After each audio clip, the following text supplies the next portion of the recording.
Hello friends, welcome back to cinema secrets. இன்னைக்கு நான் பேச போகிறது ஒரு ரியாலிட்டி நண்பர்களே. அதாவது தமிழ் சினிமாவில் இப்போ நான் சொல்ல போகிற மேட்ரு கண்டிப்பாக ஒரு கான்ட்ரடிக்ஷனான மேட்ரு. நிறைய பேரால் ஏற்றுக்கவே முடியாது. சில பேர் என்ன கமெண்ட்டில் கண்டிப்பாக திட்டுவீங்க அப்படின்றதுல எந்த சந்தேகமும் கிடையாது. ஏன்னா நான் பேச போகிறது ரொம்ப சிம்பிள். கொஞ்சம் கூட தகுதி இல்லாத, திறமை இல்லாத நடிகர்களுக்கு கோடியில் சம்பளம் எதுக்கு அப்படின்னு இந்த தம்ப்நெயில்ல ஒரு 4 பேரோட ஃபோட்டோவை நான் போட்டிருக்கேன் பார்த்தீங்களா. இந்த ஃபோட்டோவை பார்த்த உடனே இந்த நடிகர்களுக்குலாம் திறமை இல்லையா? ஐயோ, உனக்கு திறமை இருக்குதா? இவங்கெல்லாம் எப்பேற்பட்ட நடிகர்கள் தெரியுமா? எந்த கேரக்டர் கொடுத்தாலும் வெளுத்து வாங்குவானுங்க தெரியுமா? அப்படின்ற மாதிரி நம்ம நினைப்போம். ஆனால் உண்மை என்ன அப்படின்னு பார்த்தீங்கன்னா, இன்னைக்கு இப்போ நான் சொல்ல போகிற இந்த நடிகர்கள் எல்லாருமே உங்களை மேனிப்புலேட் பண்ணி நாங்களும் திறமையானவன் அப்படின்றத உங்ககிட்ட நம்ப வச்சு கழுத்துருக்கிறாங்க அப்படின்றது தான் சிம்பிளான மேட்ரு. எப்படி நம்ப வைக்கிறாங்க? அத்தனை படம் நடிச்சிட்டாங்களா? அதாவது அந்த காலகட்டத்தில் ரஜினி, விஜயகாந்த், கமலஹாசன் போன்ற நடிகர்கள் எல்லாருமே ஒரு வருஷத்துக்கு குறைஞ்சது 2 படம் 3 படமாச்சும் நடிப்பாங்க. இதையும் தாண்டி ஒரு சில நடிகர்கள், அவங்களோட பேரை நான் குறிப்பிட விரும்பல, அவங்களாம் ஒரு வருஷத்துக்கு 4-5 படம் 10 படம் நடிச்சவங்களாம் இருக்கிறாங்க. இந்த மாதிரி தொடர்ந்து அவங்க நடிச்சு பல படங்கள் வெளியானதுக்கு அப்புறமா அதுக்கப்புறம் அவங்களோட படங்களை தொடர்ந்து பார்க்குற ரசிகர்களுக்கு ஒரு உற்சாகமும் அவங்க மேலே வந்து ஒரு காதலும் வந்ததுக்கு அப்புறமா தான் அந்த நடிகர்கள்லாம் ஒரு செலிபிரிட்டியாகவும் ஒரு ஸ்டாராகவும் மாறுறாங்க. ஆனால் இன்னைக்கு இருக்கிற காலகட்டத்தில் இப்போ நான் சொல்ல போகிற நடிகர்கள் வருஷத்துக்கு ஒரு படம் நடிச்சாலே அதிசயம். 2 வருஷத்துக்கு ஒரு படம்லாம் நடிச்சிட்டு இருக்கிறானுங்க. நடிக்காமே சுற்றிக்கிட்டு இருக்கிறானுங்க. ஆனால் அவங்களுக்கு மட்டும் ஃபேன் பேஸ் ஏறிக்கிட்டே போகுது. எப்படின்னு பார்த்தா இவங்க கிட்ட தனிப்பட்ட முறையில் பிஆர் டீம்னு ஒன்று இருக்குது. இந்த பிஆர் டீம் இவங்க படத்தில் நடிக்கிறாங்களோ இல்லையோ, இவங்க செருப்பு போட்டால் ஒரு வீடியோ, பல்லு விலகினா ஒரு வீடியோ, டிஃபன் சாப்பிட்டா ஒரு வீடியோ, ஆய் போன ஒரு வீடியோ அப்படின்ற மாதிரி வீடியோவாக எடுத்து இன்னைக்கு சோஷியல் மீடியா வழியாக நம்மளை மேனிப்புலேட் பண்ணுறனால தான் இவங்கெல்லாம் நோவாமல் நோம்பு கும்பிட்டு இத்தனை கோடியில் பணம் சம்பாதிக்கிறாங்க. நம்மள அப்பட்டமாக இவங்களும் நடிகர்கள் அப்படின்ற மாதிரி ஏமாத்திட்டு இருக்கிறாங்க. இதுக்கு மேலே இந்த இன்ட்ரடக்ஷனை வளர்க்க விரும்பல. இந்த இன்ட்ரடக்ஷன் நான் சொல்கிறது ஏகப்பட்ட உண்மைகள் இருக்குது. ஆனால் இதை பல பேர் தவிர்த்துருவீங்க. பொறுமையாக இதை கேட்டிங்கன்னா நான் சொல்ல போகிற அடுத்த மேட்ரு என்னன்னு உங்களுக்கு புரியும். ஸோ இப்போ நான் நேரம் கடத்தாமல் வீடியோவில் போகிறேன். இந்த வீடியோவில் நான் முதலாவதாக சொல்ல போகிற நடிகர் யாருன்னு பார்த்தீங்கன்னா, நடிகர் பிரபாஸ் அவர்கள் தான். இவர் வந்து நம்ம பேன் இண்டியா ஸ்டார் அப்படின்றனால இந்த லிஸ்ட்டுக்குள்ள கொண்டு வந்துட்டோம். ஏன்னா தமிழ்நாட்டிலே பார்த்தீங்கன்னா பிரபாஸ் அவர்களுக்கு மிகப்பெரிய ஃபேன் பேஸ் இருக்கு. ஏன் இருக்கு, எதுக்கு இருக்கு, இவர் என்ன கிளிஸ்டார் அப்படின்னு எனக்கே தெரியல. ஏன்னா பாகுபலிக்கு முன், பாகுபலிக்கு பின் அப்படின்ற மாதிரி இவரோட கெரியரை நீங்க எடுத்து பார்த்தீங்கன்னா, இவர் ஒரு டீசென்டான ஹீரோ. அதாவது தமிழ் சினிமாவில் எப்படி ஒரு ஜெயம் ரவி, ஒரு அதர்வா, அதுக்கப்புறம் சிவகார்த்திகேயன், அதுக்கப்புறம் நம்ம வேற யாருங்க சொல்லலாம், இந்த ஹரிஷ் கல்யாணே, இவங்கள மாதிரி அவர் ஒரு ஸ்டெடியான ஸ்டாண்டர்டான ஹீரோ அப்படின்ற மாதிரி சொல்லலாம். இவர் நடிக்கக்கூடிய படங்கள் ஒரு சில படங்கள் வந்து கொஞ்சம் ஹிட் கொடுக்கும், ஒரு சில படங்கள் ஃபிளாப் கொடுப்போம். ஆனா அப்படியே நிரந்தரமா வண்டியை வந்து அழகா ஓடிக்கிட்டு இருப்பாரு.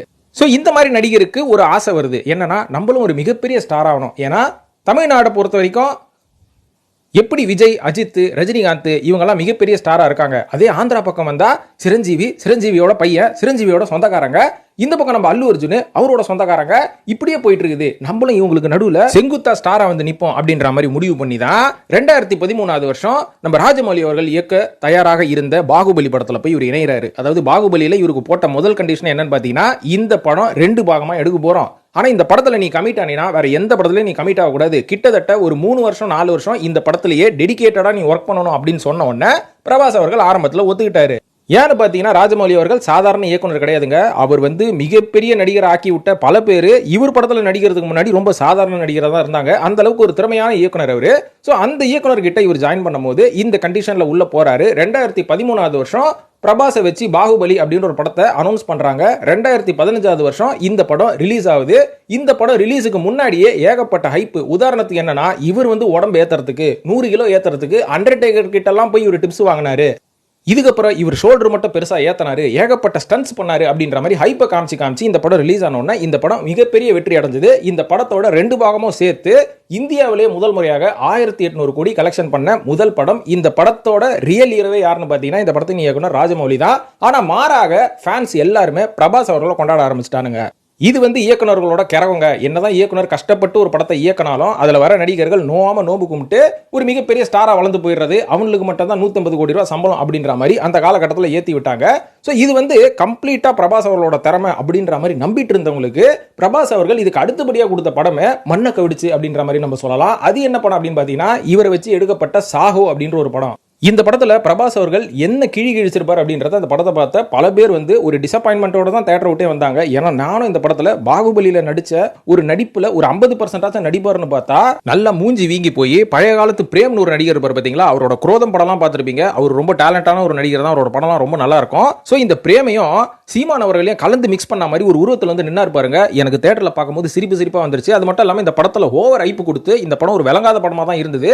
ஆனா பாகுபலிக்கு அடுத்தபடியா இவர் பண்றாரு அப்படின்றனால மயிரிழையில் உயிர் தப்பிய படம் தான் இந்த சாஹோ அப்படின்ற படம். கலெக்ஷன் வைஸ் போட்ட காசு எதுவும் எடுத்துருச்சு அப்படின்ற மாதிரி சொன்னாங்க.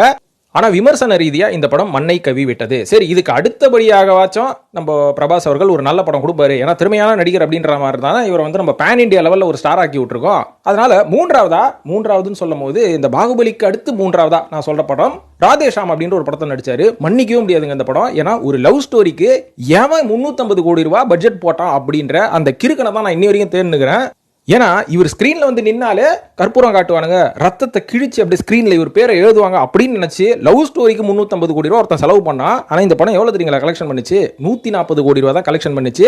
ஏன்னா இவர் கிழிச்ச கிழி அப்படி அந்த படத்துல. இதுக்கப்புறம் நம்ம தான் பேன் இண்டியா ஸ்டார் ஆயிட்டுமே, இனிமேல் எதுக்காக நம்ம தெலுங்கு படம் நடிக்கணும், நம்ம பைலிங்குவல் படம் நடிக்கலாம் அப்படின்ற மாதிரி இவர் என்ன பண்ணாருன்னா, அடுத்தது ஸ்ட்ரெயிட் ஹிந்தி படம், பைலிங்குவல் படம் தான் இந்த ராதேஷாம் சாஹோ அப்படின்ற மாதிரி எடுத்துக்கலாம், நான் ஸ்ட்ரெயிட்டா ஹிந்தி படமே நடிக்கிறேன்னு சொல்லி ஆதி புருஷன் ஒரு படத்துல கமிட் ஆனாரு.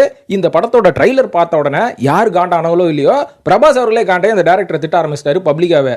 இருந்தாலும் இந்த படத்துக்கு 700 கோடி ரூபாய் பட்ஜெட். 700 கோடி ரூபாங்க, எதை நம்பிங்க போடுறான்? அவ்வளவு காசு இருந்தா கொஞ்சம் ஒரு 1 கோடி ரூபாய்க்குலாம் படம் எடுத்து நல்ல படம் கொடுக்குறான்னு சொல்லி வெயிட் பண்ணிட்டு இருக்கிற இயக்குநர்களுக்கு செலவு பண்ணுங்கடா. 700 கோடி ரூபா ஒருத்த மேல போடுறீங்க, ஆனா 700 கோடி ரூபா போட்டு ஒரு 1400 கோடியாச்சும் எடுத்தீங்களா, இல்ல ஒரு 100 கோடியாச்சும் எக்ஸ்ட்ரா எடுத்தீங்களா? 340 கோடி தான் அந்த படம் கலெக்ஷன் பண்ணி அட்டர் ஃபிளாப் ஆயிடுச்சு. இதுக்கப்புறமா பிரபாஸ் அவர்கள் தப்பிக்க வழியே இல்ல. ராஜமௌலி கிட்ட போலானா RRR கமிட் ஆகி அவர் பிஸியா இருக்கிறாரு. அதனால 2-3 வருஷத்துக்கு ராஜமௌலியை தொட முடியாது. இதே மாதிரி சவுத் இந்தியால ஹைப் காமிக்கிற இன்னொரு இயக்குனர் யாருன்னு பாத்தீங்கன்னா வேற யாரும் இல்ல, பிரசாந்த் நீல். KGF வச்சு KGF எடுத்தாரு. அது என்ன KGF வச்சு KGF எடுத்தாருன்னா, KGF அப்படின்ற ஒரு இடத்துல போய் KGFன்னு ஒரு படம் எடுத்தாரு. ஆனா அந்த படம் ஹிட் ஆனதுக்கு முக்கியமான காரணம் இந்த இயக்குனரையும் தாண்டி யஷ் அவர்கள் மிரட்டலான பெர்ஃபார்மன்ஸ் கொடுத்திருப்பாரு. அதனால தான் அந்த படம் வந்து ஒரு மிகப்பெரிய வெற்றி அடைஞ்சது. ஆனா நம்பால என்ன நினைச்சிட்டாரு தெரியுங்களா பிரபாஸ், நான் போய் அந்த இயக்குனர் கூட நின்னாலே படம் ஹிட் அப்படின்ற மாதிரி நினைச்சாரு. ஆனா கொஞ்சம் ஆடியன்ஸை ஏமாத்திட்டாரு அப்படின்ற மாதிரி தான் சொல்லணும். ஏன்னா ஃபர்ஸ்ட் ஹாஃப்ன்றதோட இந்த ஃபர்ஸ்ட் பார்ட் ஃபுல்லாவே பாத்தீங்கன்னா பிருத்திவிராஜும் பிரசாந்த் நீலும் தான் அந்த படத்துல வந்து போவாங்க. ஏன்னா பிரபாஸ் அவர்கள் வாயை திறந்து ஒரு டைலாக் 2 டைலாக் பேசினாரா அப்படின்றது எனக்கு இன்னுமே ஞாபகம் இல்லை. கம்ப்ளீட்டா சாலார் பார்ட் 1 வந்து வேற யாரோட படமும் இல்லை, பிருத்திவிராஜ் அவர்களோட படம் தான். ஸோ அதுக்காகவே பல பேர் தேட்டர்ல பார்த்தாங்க. அதனால அந்த படமும் பார்த்தீங்கன்னா ஒரு 400 கோடி ரூபா பட்ஜெட் போட்டு ஒரு 600 கோடி ரூபா கலெக்ஷன் பண்ணிடுச்சுன்னு சொல்றாங்க. ஏன்னா இந்த படத்தோட இயக்குனருக்கும் ஒரு மிகப்பெரிய இமேஜ் இருக்கு, இந்த ப்ரொடக்ஷன் கம்பெனி ஹோம்பாலே ஃபிலிம்ஸ்க்கும் ஒரு மிகப்பெரிய ஒரு பப்ளிசிட்டி ஒன்று இருக்குது. அதுக்கப்புறம் பிருத்திவிராஜ் அவர்களுக்கும் ஒரு நல்ல மார்க்கெட் இருக்குது. போதா குறைக்கு நம்ம பிரபாஸ் வர கேமியோ ரோல் பண்ணியிருக்காருல, அதனால இந்த படம் 400 கோடி ரூபாய் பட்ஜெட் போட்டாலும் 600 கோடி ரூபாய் கலெக்ஷன் பண்ணனால இந்த படம் தப்பிச்சுது. ஸோ இதுக்கு அப்புறமா இன்னொரு படம் பண்ணாரு பாருங்க, இந்த படத்தை தான் வந்து ஏத்துக்கவே முடியாது. அது என்ன படம் பார்த்தீங்கன்னா கல்கின்றது யாரோட படம்? மனசாட்சியை தொட்டு சொல்லுங்க, இது பிரபாஸ் படமா? இது பிரபாஸ் படமே கிடையாது. ஏன்னா இந்த படத்துக்கு பட்ஜெட் 600 கோடி ரூபாய் போட்டு 1100 கோடி ரூபாய் கலெக்ஷன் பண்ணிடுச்சு. காரணம் என்ன தெரியுங்களா? பிரபாஸ் அப்படின்ற ஒரு பேன் இண்டியா ஸ்டார் இந்த படத்துல இருக்காரு அப்படின்ற மாதிரி ஏமாத்தி மார்க்கெட் பண்ணானுங்க. உள்ள போய் பார்த்ததுக்கு அப்புறம் தான் தெரியுது பிரபாஸ் அவர்கள் இந்த படத்துல ஒரு காமெடியன். ஸோ இந்த படத்தோட ரியல் ஹீரோ யார் அப்படின்னு பார்த்தீங்கன்னா நடிகர் அமிதாப் பச்சன் அவர்கள் தான். நடிகர் அமிதாப் பச்சன் மற்றும் தீபிகா படுகோன் இவங்க தான் முக்கியமான கதாபாத்திரம். வில்லன் பார்த்தீங்கன்னா கமலஹாசன். இவங்களை வச்சு தான் இந்த படத்தை மார்க்கெட் பண்ணாங்க. ஆனா பிரபாஸ் அப்படின்றது ஒரு காமெடியன் ரோல். ஸோ இந்த காமெடியன் ரோலுக்காக எந்த ஆடியன்ஸ் தியேட்டர்ல வந்து இந்த படத்தை பார்த்து 1100 கோடி ரூபாய் கலெக்ஷன் பண்ணி கொடுக்குறாங்க. அப்பட்டமா போய் இல்லைங்க, இப்படியும் மார்க்கெட் பண்ணாங்க. ஆனா அண்ணாத்த வசமா மாட்டினது எங்க அப்படின்ற மாதிரி பாத்தீங்கன்னா சமீபத்தில் ராஜா சாப்னு ஒரு படம் வந்து பாத்தீங்களா, இந்த படம் கம்ப்ளீட்டா பிரபாஸ் அவர்களை டிபெண்ட் பண்ணி எடுக்கப்பட்ட படம் தான். ஸோ பிரபாஸ் வந்தாலே நின்னாலே கலெக்ஷன் அள்ளிடும்ன்ற மாதிரி சொல்றீங்க இல்லையா? ஸோ இந்த படம் எப்படி பண்ணுது அப்படின்ற மாதிரி ஒரு அட்டெம்ப்ட் பண்ணாங்க. இந்த படத்துக்கும் பார்த்தீங்கன்னா 450 கோடி ரூபா செலவு பண்ணி இந்த படம் இப்போ வரைக்கும் 175 கோடி ரூபா தான் கலெக்ஷன் பண்ணியிருக்கு. தேட்டர்ல இருந்து வெளில வர எல்லாருமே கதறானுங்க. ஸோ இதுல இருந்து என்ன தெரியுது அப்படின்ற மாதிரி பார்த்தீங்கன்னா பிரபாஸ் அவர்களுக்கு நடிப்புன்றது சுத்தமாக சுட்டு போட்டாலும் வராது. ஏன்னா ஒரு நடிகனை நீங்கள் ஆன் ஸ்க்ரீனில் ஒரு இயக்குனர்கிட்ட போய் களிமண்ணா நிற்கும் போது அந்த களிமண்ணை இயக்குனர்கள் தான் செதுக்குவாங்க. இந்த களிமண்ணை செதுக்குனது ராஜமௌலி அப்படின்ற ஒரு மாஸ்டர் பிரெயின் அப்படின்ற மாதிரி சொல்லலாம். ஏன்னா இதுக்கு ஒரு சிறந்த உதாரணமே, பிரபாஸை எந்த மேடையில் நிற்க வச்சாலும் மைக்கை பிடிச்சி அவரால் பேசக்கூட தெரியாது, ஒரு ஸ்டேஜ் நாகரிகம் தெரியாது, ஒரு ஸ்டேஜில் மைக்கை பிடிச்சி எப்படி போல்டாக பேசணும் அப்படின்னு அவருக்கு எதுவுமே தெரியாது. இப்பேற்பட்ட கேரக்டரில் இருக்கிறவங்கள நான் தப்பு சொல்லலை. ஆனால் இந்த மாதிரி இருக்கிற கேரக்டரில் இருக்கிறவங்களால ஒரு நல்ல நடிப்பை கொடுக்க முடியாது அப்படின்றது தான் ஒரு ரியாலிட்டி அப்படின்றத எல்லாருமே புரிஞ்சுக்கணும். அந்த ஒரு கேரக்டரை நீங்கள் வளர்த்துக்கிட்டீங்கன்னா நீங்கள் கண்டிப்பாக நடிகர் ஆகலாம். ஆனால் இன்னி வரைக்கும் பிரபாஸ் அவர்கள் அதை வளர்த்துக்கவே இல்லை அப்படின்றது தான் ஒரு ஷாக்கிங்கான மேட்ரு நண்பர்களே. இப்போதைக்கு பிரபாஸ் அவர்கள் 300 கோடி ரூபாய் வரைக்கும் சம்பளம் வாங்கிட்டு இருந்தார் அப்படின்ற மாதிரி சொல்கிறாங்க. ஆனால் இவர் தான் முதல் முறையாக இந்தியாவிலே 300 கோடி ரூபாய் சம்பளம் வாங்குறாரு அப்படின்னு கேட்டிங்கன்னா அல்லு அர்ஜுன் புஷ்பா 2ல பண்ண பெர்ஃபார்மன்ஸுக்கு 1000 கோடி ரூபாய் கலெக்ஷன் பண்ணிச்சு, 300 கோடி ரூபாய் ஒரு சம்பளம் வாங்கினாரு. ஆமீர் கான் அவர்கள் தங்கல் அப்படின்ற ஒரு படத்தில் அந்த டெடிகேஷனுக்காகவே 230 கோடி ரூபாய் கலெக்ஷன் வாங்கினாரு, சம்பளம் வாங்கினார் அப்படின்ற மாதிரி சொல்லலாம். ஸோ இந்த மாதிரி ஒரு நடிகர்களும் அந்த வாங்குற சம்பளத்துக்கு ரொம்பவே ஜஸ்டிஃபை பண்ணும் விதமாக நிறைய விஷயங்களை வந்து அவங்க டெடிகேட் பண்ணி அந்த படத்தில் பண்ணுறாங்க. ஆனால் பிரபாஸ் அவர்கள் இன்னி வரைக்கும் என்ன பண்ணாருன்னு தெரியாமல் எதுக்கு 300 கோடி ரூபாய் கலெக்ஷன் அப்படின்றது தான் என்னோட ஒரு மிகப்பெரிய டவுட்பா. இவரை தொடர்ந்து இரண்டாவதாக நான் சொல்ல போகிற இன்னொரு நடிகர் யாருன்னு பார்த்தீங்கன்னா வேறு யாரும் இல்லை, நடிகர் சிலம்பரசன் டிஆர் அவர்கள் தான். இவரை சொன்ன உடனே ஸ்ட்ரைட்டாக கமெண்ட்டுக்கு வந்துருங்க, வந்து வீடியோ கேட்கவே கேட்காதீங்க. ஏன்னா டிஆர் அவர்கள் கடவுளே அஜித்து அடுத்ததுபடியாக ஒரு சின்ன கடவுள் அப்படின்ற மாதிரி நீங்களும் ஒரு டைட்டில் வச்சுக்கோங்க இவருக்கு. ஆனால் இவர் என்ன பண்ணார் அப்படின்றது இன்னி வரைக்கும் எனக்கு தெரியாது. ஏன்னா நம்ம சிலம்பரசன் டிஆர் அவர்களோட படத்தை நான் லிட்டில் சூப்பர் ஸ்டார் சிம்பு அப்படின்ற காலகட்டத்திலேருந்து நான் பார்த்துட்டு இருக்கிறேன். ஆனால் என்ன எந்த படமும் இம்ப்ரெஸ் பண்ணதில்லை எக்ஸப்ட் தொட்டி ஜெயா மன்மதன் படத்தை தாண்டி. இருந்தாலும் இப்போ 40 கோடி ரூபா வரைக்கும் சம்பளம் பேசிட்டு இருக்காராம் சிலம்பரசன் டிஆர் அவர்கள். என்ன கிறிஸ்டர் வரும் 40 கோடி ரூபா சம்பளத்துக்கு அப்படின்ற மாதிரி நம்ம பார்ப்போம். ஏன்னா நம்ம எஸ்டிஆர் அவர்கள் ஒரு ஆவரேஜ் ஹீரோ, அதாவது இவர்கிட்ட ஏகப்பட்ட டேலண்ட்ஸ் இருக்கலாம். ஏன்னா இவங்க அப்பாவே ஒரு மிகப்பெரிய டேலண்டான ஒரு நடிகர், பன்முகம் வாய்ந்த திறமை வாய்ந்த ஒரு ஆள் அப்படின்ற மாதிரி சொல்லலாம். அவர்கிட்ட இருந்து வர பையன் மக்காவா வருவான், அவருக்கு கொஞ்சம் திறமெல்லாம் சொல்லி கொடுத்து தானே அவர் கூட்டின்னு வந்துருப்பாரு சினிமாவில். இருந்தாலும் சினிமாவில் திறமை மட்டும் இருந்தால் போதுமா, வேற என்ன வேணும் அப்படின்ற மாதிரி கேட்டிங்கன்னா சிலம்பரசனை பற்றி பேசி முடிக்கும் போது இறுதியில் சொல்கிறேன் வேற என்ன வேணும் அப்படின்றது. ஸோ அதுக்கு முன்னாடி இவரோட கெரியர் எப்படி இருந்ததுன்னு பார்க்கலாம். ஆரம்பத்தில் இவர் நடித்த ஹீரோவாக நடித்த முதல் படம் வந்து காதல் அழிவதில்லை அப்படின்ற ஒரு படம். இந்த படம் வந்து ஆரம்ப இடத்துல சிம்பு அவர்கள் பார்க்கறதுக்கு ஸ்டைலாக இருந்தார். சிலம்பரசன் டிஆர் அவர்கள் இன்ட்ரடியூஸ் ஆகிறார் அப்படின்றனால இந்த படத்துக்கு கொஞ்சம் ஒரு ஹைப்பு கிடச்சிது அப்படின்ற மாதிரி சொல்லலாம். இந்த படமும் வந்து வசூல் ரீதியாக வெற்றியும் அடைஞ்சது. இதுக்கப்புறமா இப்படியே போன வேலைக்காவது நம்ம ஒரு யூத் ஐக்கானாக மாறணும்னு சொல்லி கொஞ்சம் ஸ்டைல்லாம் பண்ணி தம்முன்னு ஒரு படம் நடிச்சாரு. அதுவும் பார்த்தீங்கன்னா அது அவரோட சொந்த கதையே எதுவுமே கிடையாது, அது தெலுங்குலேருந்து ரீமேக் செய்யப்பட்ட படம். ஆனால் இருந்தாலும் அந்த படமும் தெலுங்கு ரீமேக் அப்படின்றனால இங்கே இருக்கிற ஆடியன்ஸுக்கு புதுசாக இருந்தனால அந்த படமும் ஓடிச்சு. இதுக்கு அடுத்தபடியாக நான் இப்படியே டிராவல் பண்ணுறேன்னு அலைன்னு ஒரு படம் பண்ணாரு, அட்ரு ஃப்ளாப்பு. கோவில்னு ஒரு படம் ஹரி அப்படின்ற ஒரு திறமையான இயக்குனர்கிட்ட ஜாயின் பண்ணனால அந்த படமும் ஹரிக்காக கதைக்களத்துக்காக ஓடிச்சு. இதுக்கப்புறம் மறுபடியும் இவரோட ஸ்டைலில் குத்துன்னு ஒன்று பண்ணாரு, குத்து விட்டு அமிச்சிட்டானுங்க அந்த படத்தை தேட்டரை விட்டு, அது அட்ரு ஃப்ளாப்பு. இதுக்கப்புறம் மன்மதன் ஒரு படம் பண்ணார் பார்த்தீங்களா, இந்த படம் கூட சிகப்பு ரோஜாவோட காப்பின்னு கொஞ்சம் கூட கூச்சம் இல்லாமல் இந்த படத்தை வேற ஒரு இயக்குனர் கிட்ட இருந்து வாங்கி இவர் தான் இயக்கம் பண்ணாருன்னு சொல்லி இந்த படத்தை உல்டா பண்ணி இதை கிட்டத்தட்ட வந்து ஒரு பி கிரேட் படம் மாதிரி தான் எடுத்துகிட்டு போனாங்க அந்த காலகட்டத்தில். இருந்தாலும் யுவன் சங்கர் ராஜாவோட மியூசிக்கு இந்த படத்தில் சிம்பு அவர்களோட ஸ்டைலு ஸ்வாக் எல்லாத்துக்காகவும் ஒத்துக்கிறேன், அப்பட்டமாக ஒத்துக்கிறேன். 150 நாள் அந்த படம் ஓடிச்சு, ஒரு நல்ல கலெக்ஷன். ஸோ சிம்பு அவர்களோட ஒரு திறமை வெளிப்பட்ட படம் அப்படின்ற மாதிரி சொல்லலாம். இது ஒரு தொட்டி ஜெயான்னு ஒரு படம் நடிச்சாரு, இதுவும் ஒரு டேரக்டரோட படம். ஸோ இந்த மாதிரி எல்லாம் நல்லா போயிட்டு இருக்கும்போது இவனுக்கு லைட்டாக கிறுக்கு ஒன்று பிடிக்கும் பார்த்தீங்களா. இந்த வளர்ச்சி வரும்போது எல்லாருக்கும் ஒரு கிறுக்கு பிடிக்கும். இந்த கிறுக்கு பிடிக்கும் போது தான் இவர் என்ன பண்ணாரு, இந்த வல்லவன் ஒரு படம் பண்ணாரு. இந்த வல்லவன் எடுத்த ப்ரொடியூசர் கதறி கதறி ஆட ஆரம்பிச்சிட்டாரு. மன்மதன் தயாரிக்கக்கூடிய இயக்குனர் கதறி கதறி அழுகிறாரு, கே.எஸ். ரவிக்குமார் கதறி கதறி அழுகிறாரு. இதுக்கப்புறம் கால சிலம்பாட்டம் எல்லாம் ஃப்ளாப்பு. இதுக்கப்புறமா திருப்பியும் போய் கௌதம் மேனன் கிட்ட தஞ்சம் அடைகிறாரு, விண்ணை தாண்டி ஒரு வயன்னு ஒரு படம், அதுவும் வந்து ஒரு டேரக்டர் ஃபிலிமு. ஸோ இப்படி போயிட்டு இருக்கும் போது இவருக்கு கொஞ்சம் மொத்தமாக கிறுக்கு பிடிச்சதுக்கு அப்புறமா தான் இந்த வானம், அதுக்கப்புறம் ஒஸ்தி, விக்னேஷ் சிவன் கிட்ட போய் போடா போடி இந்த மாதிரி எல்லாம் படம் நடிச்சதுக்கு அப்புறம் மனுஷன் டோட்டலாக காலி. ஸோ இவர் ஒரு மிகப்பெரிய ஸ்டார் அப்படின்ற ஒரு அந்தஸ்துக்கும் வரல. அந்த அந்தஸ்துக்கு வரத்துக்கு முன்னாடியும் கீழே இறங்கியாச்சு, வெயிட்டு போட்டாச்சு. அதுக்கப்புறம் ஆத்மன்னு ஒரு டிரான்ஸ்மேஷன் சொன்னானுங்க. ஏப்பா அது உங்களுக்காக ரசிகர்களுக்காக பண்ணது கிடையாதுப்பா, இந்த ஆள் 100 கிலோக்கு மேலே ஏறிட்டான், இதுக்கு மேலே அப்படியே இருந்தானா ஹார்ட் அட்டாக் வந்து சாக வேண்டியதான் அப்படின்னு சொன்னதுனால தான் இவர் டிரான்ஸ்ஃபர்மேஷன் பண்ணாரு. ஆனால் அதையே பிஆர் டீம் வச்சு ஆத்மன் டிரான்ஸ்ஃபர்மேஷன் ரசிகர்களுக்காக நான் பண்ணுறேன் அப்படின்ற மாதிரி அப்படியே உல்டா பண்ணி விட்டாரு. ரசிகர்களுக்காக பண்ணுறதா இருந்தால் 2 வருஷம் என் மொக்கப்படமாக நடிக்கிறீங்க, வெயிட்டை போட்டீங்க அப்படின்ற ஒரு கேள்வி எல்லாருக்கும் இருக்கும் இல்லைங்களா. அதுக்கு இன்னி வரைக்கும் ஒரு பதிலே சொல்லலை. ஸோ இவர் வந்து எப்படி டெவலப் ஆகிறார் அப்படின்ற மாதிரி பார்த்தீங்கன்னா, ஆரம்பத்தில் என்னதான் கொஞ்சம் திறமை, டான்ஸ் திறமை, பாடுற திறமை எல்லாமே இருந்தாலுமே கூட இவர்கிட்ட இல்லாத ஒன்று, இவர்கிட்ட இல்லாத பிரச்சனை, எல்லா திறமையும் இருக்குது, நான் ஏன் வளரக்கூடாது அப்படின்னா டிசிப்ளின் ஒன்று இருக்கணும்ல. இந்த மனுஷனுக்கு ஆரம்ப காலத்துலேருந்து டிசிப்ளின் அப்படின்றது ஒன்று கிடையவே கிடையாது. ஆரம்பத்தில் என்னதான் ஒரு சில இயக்குனர்கள் கொஞ்சம் சகிச்சுக்கிட்டாலுமே கூட ஆரம்ப கட்டத்திலிருந்தே இவர் ஷூட்டிங்க்கு ஒழுங்காக வரமாட்டார் முதல் படத்திலிருந்து அப்படின்ற மாதிரி சொல்கிறாங்க. இது காலப்போக்கில் இவர் ஸ்டார்டம்க்கு வந்ததுக்கு அப்புறமா இந்த ஒரு டிசிப்ளின், அதாவது டிசிப்ளின் இல்லாத ஒரு பழக்கம் வந்து ரொம்ப முத்தி போச்சான். ஸோ ரொம்ப முத்தி போனனால தான் இவரோட கெரியர் வந்து அகல பாதாளத்தில் போய் விழுந்துருச்சு. ஆனால் இன்னைக்கு மாநாடுன்னு ஒரு படத்தை ஹிட்டு கொடுத்தனால இன்னைக்கு 40 கோடி ரூபா வரைக்கும் அரசன் படத்துக்காக சம்பளம் பேசியிருக்காங்களாம். ஸோ இந்த 40 கோடி வாங்குறதுக்கு சிம்பு அவர்களுக்கு தகுதி இருக்கா இல்லையான்றதை கமெண்ட்ல போடுங்க. மூன்றாவதா விஜய் சேதுபதி. விஜய் சேதுபதி அவர்கள் எதனால் பிக் பாஸுக்கு வந்தார் அப்படின்றது உங்களுக்கு நல்லா தெரியுமா. ஒரு நல்ல நடிகன், திறமையான நடிகர், மார்க்கெட் இருக்கக்கூடிய நடிகன், ஒரு ஃபேன்ஸ் பேஸ் இருக்க நடிகன், இவங்கெல்லாம் வந்து பிக் பாஸுக்கு வருவாங்களா? ஸோ சல்மான் கான் வந்தார் அப்படின்ற மாதிரி கேட்டிங்கன்னா, சல்மான் கான் அவர்கள் அங்கே பண்ணக்கூடிய நிகழ்ச்சியோட ஸ்டைல் அப்படின்றது வேறு. நாகார்ஜுனா வந்தார்னா அவரோட கெரியர் வந்து ஆந்திராவில் எப்படி இருக்குது அப்படின்றத நீங்கள் ஆராய்ச்சி பண்ணி பார்த்துக்கோங்க.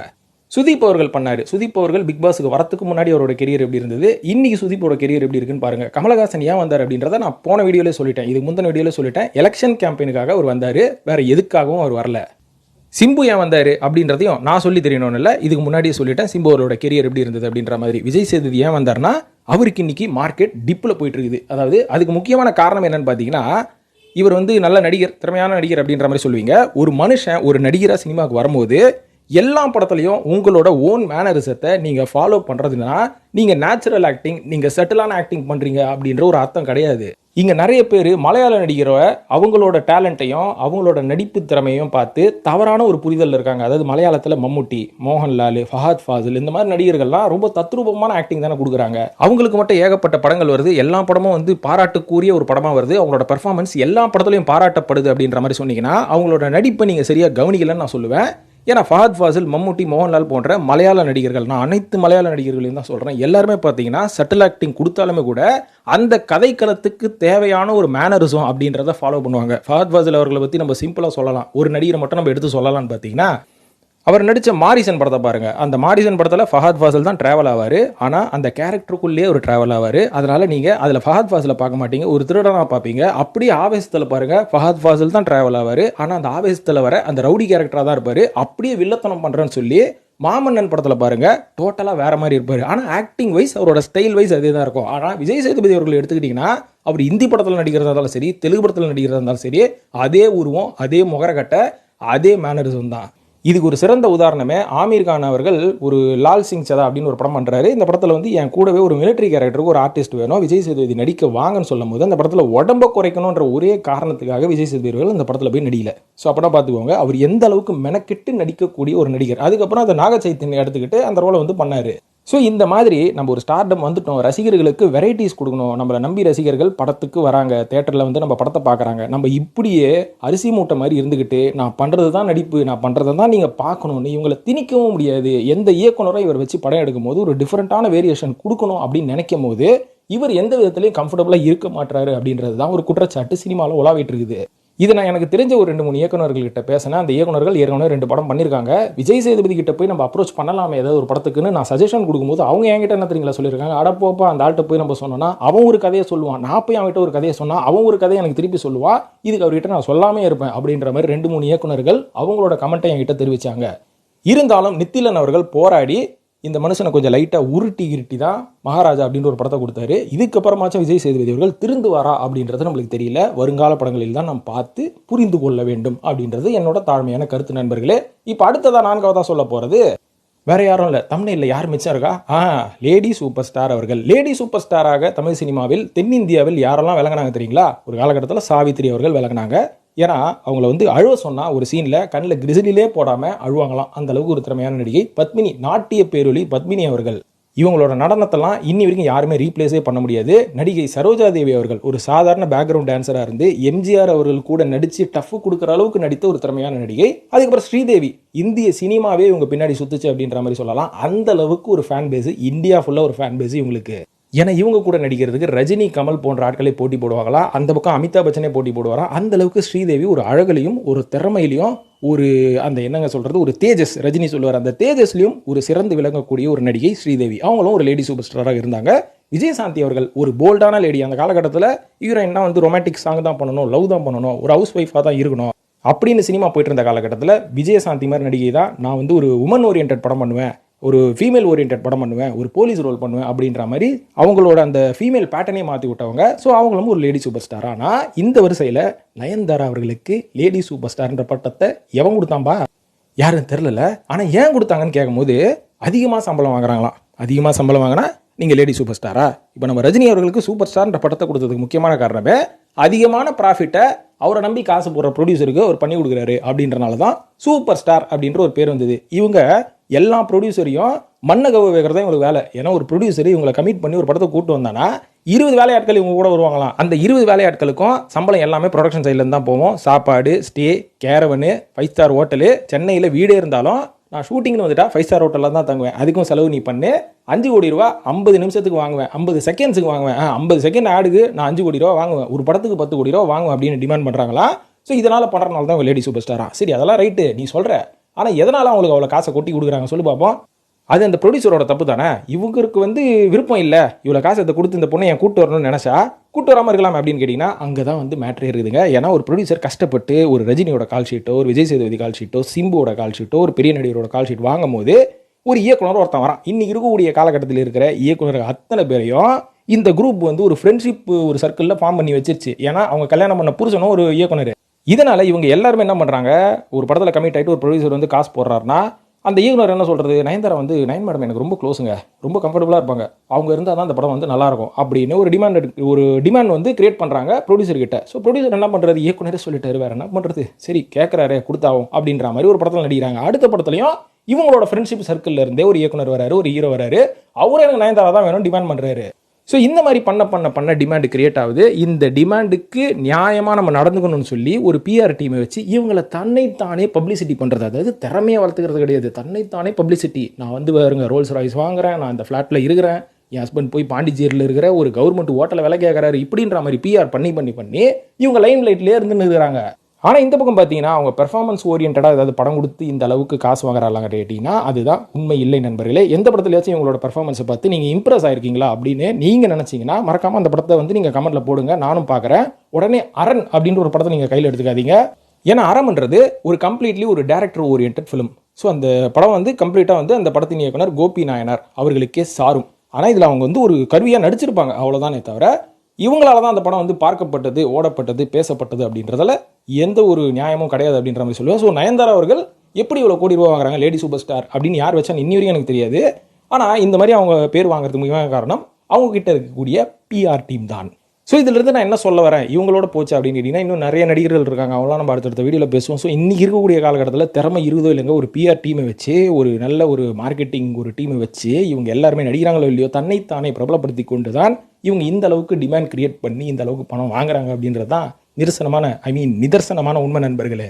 ஸோ அதனால் இந்த நடிகர்களெல்லாம் நீங்கள் சோஷியல் மீடியாவில் பார்த்து ஐயோ நயன் மேம் வந்துட்டாங்க, ஐயோ எப்பா இவங்கெல்லாம் வந்து சாதாரண ஆட்களே இல்லை தெரியுமா, இவங்கெல்லாம் ஏலியன் அவதாரோட குரூப்லேருந்து இவங்கெல்லாம் வந்துருக்காங்க அப்படின்ற மாதிரி நீங்களும் கமெண்ட்டில் ஹைப் கிரியேட் பண்ணாதீங்க அப்படின்னு நான் சொல்லிக்கிறேன். இந்த மாதிரி இவங்கள மாதிரி ஆட்களை நம்ம வளர்த்து விடுறதுனால நல்ல திறமையான நடிகர்கள், சினிமாவுக்காக உயிரை கொடுத்து நடிக்கக்கூடிய நடிகர்கள் யாருமே இன்றைக்கி வெளில தெரியறதே கிடையாது.